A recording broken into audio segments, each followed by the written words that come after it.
Welcome to the Ben Daniel podcast, where we're calling a spade. Angel Reese went head-to-head against Sabrina Ionescu, and unfortunately for Angel Reese and Chicago Sky fans, the New York Liberty did not follow the script today. Instead, the New York Liberty are going to wind up on the right end of history. Instead of being another one of these teams that just fouled Angel Reese for no reason late in games, once the game's already packed up and mailed in, instead of being one of those teams that is another notch in Angel Reese's fraudulent double-double streak, the New York Liberty, without Breanna Stewart, Sabrina Ionescu, Jonquel Jones, Miss Vandersloot, this team came to play, and the Liberty put the Sky away. You know, anytime we talk about the Chicago Sky, we're talking about Angel Reese, we're talking about Kennedy Carter, we are talking about the Dudley Boys, folks. The Dudley Boys of the WNBA. And with a script like giving out fake double-doubles, putting people on the line just to get them their extra point or two, with a script like that, who can sit back and not think to themselves, the WNBA is professional wrestling? Folks, unfortunately, 8 points on 3 of 13 shooting. 3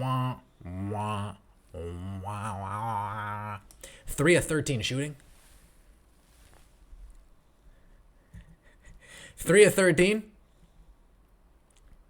Folks, in case you guys live under a rock, a few of these double-double games have been similar numbers to 3 and 13. But usually, the refs are calling some ticky-tack fouls. If you breathe on Angel Reese too hard, you're getting called for a foul. If you put your hands up and actually act like you're playing defense, you're getting called for a foul. Angel Reese gets to the free throw line more times than Caitlin Clark. Angel Reese gets to the free throw lines more times than she really deserves to. And after going viral for inflating rebounds, inflating points, it seems like finally the New York Liberty were done playing possum. They were done playing coup. The New York Liberty, as Angel Reese is hunting down another double-double with 14 points left, the game is significantly out of the way.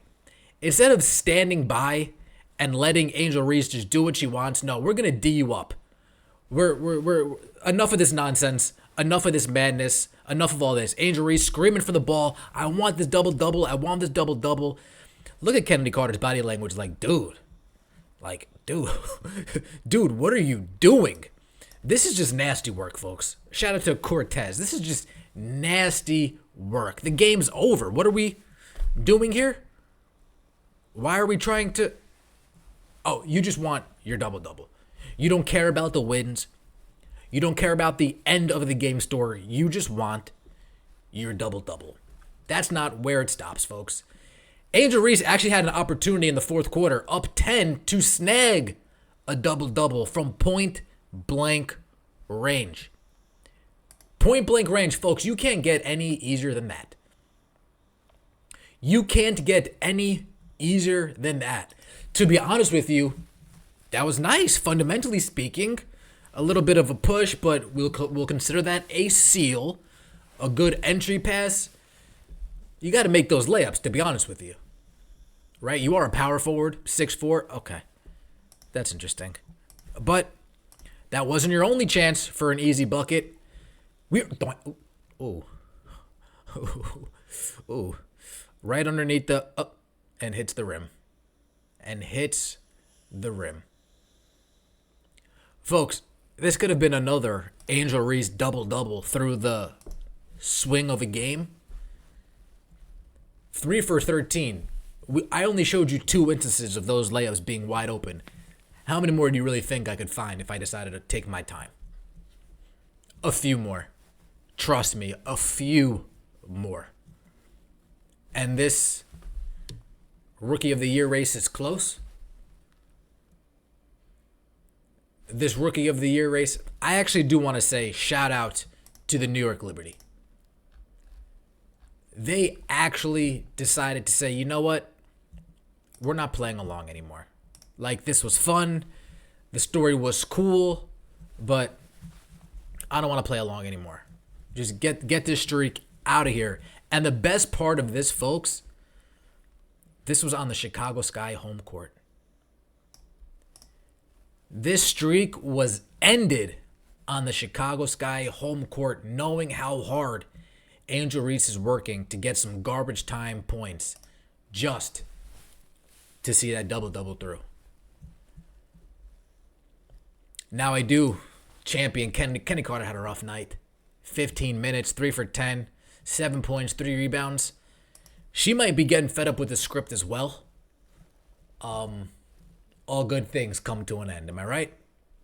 She might be getting fed up with the script as well. But it's no coincidence, folks, that once the media started getting a hold of some of these stat padding accusations, once a lot of these clips started popping up here and popping up there, I think some of these women in the WNBA took a long, hard look in the mirror and they said to themselves, are we really just going to let her do this to us? Are we really just going to stand by and allow, like, we're really just going to foul in the last 16 seconds? Maybe if Breanna Stewart did play, she would have played along. Maybe Breanna Stewart would have played along to the script. But Jonquel Jones was having none of it. Sabrina Ionescu was having none of it. The New York Liberty came out and balled out. And finally, I think we can go back to some normalcy, perhaps. I think we've now seen how diminished that double-doubles of Angel Reese really are. Those double-doubles don't hold that much weight when you really get down to it. And I think finally, now that the streak is over, we can move on. I think now that the streak is over, the Chicago Sky can move on. Witherspoon can move on. There's no pressure on her. The South Carolina Gamecock fans, I didn't know. You guys are relentless. Shout out to you guys. Relentless. You think your girl's being sabotaged? I'm not going to say that yet. But we'll see. We will see. This is the Ben Daniel Podcast where we're calling a spade a spade. I appreciate all the support. Please let me know what you think in the comment section below. Can we finally put the Rookie of the Year race to bed? Because yes, Angel Reese would have needed a double-double every single game the rest of the season to stay in the conversation. We know it's 3 for 13. We know it's 4 for 17. We know it's 2 for 11 with an occasional 5 for 9 in there, an occasional 5 for 11 in there, an occasional 6 for 13. We know that they're in there. But when you have a streak of 16, and half of those were shooting under 40%, and a majority of her shots are coming from 3 feet within the basket, well, then we need to start having a different conversation. Staying on this Angel Reese topic, Dawn Staley said that Angel Reese is her Rookie of the Year. Do you blame Dawn Staley? Seriously, folks, do you blame Dawn Staley at all? Of course, she thinks Angel Reese is her. Angel Reese, by the way, who's never beat South Carolina.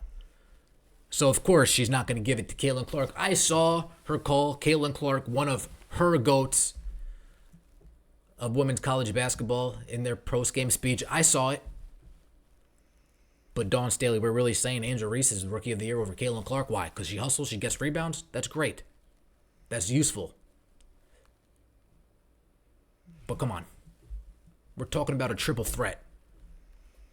We're talking about somebody who's taking an organization that had the first pick, and guess what? They're not going to pick next year. First, second, third. They might not even pick fourth. She's currently leading her team to the playoffs, not jumping on Kennedy Carter's coattails to the playoffs. Not stat padding her way into the playoffs. Thanks to Kennedy Carter and Marina Hechek-Mabry. Shout out to Marina. It's a Jersey thing. But she's actually the lead catalyst for the Indiana Fever, making a real playoff hunt, turning things around. It's the Ben Daniel Podcast. We're calling a spade a spade. I will see you guys all tomorrow, 10 o'clock.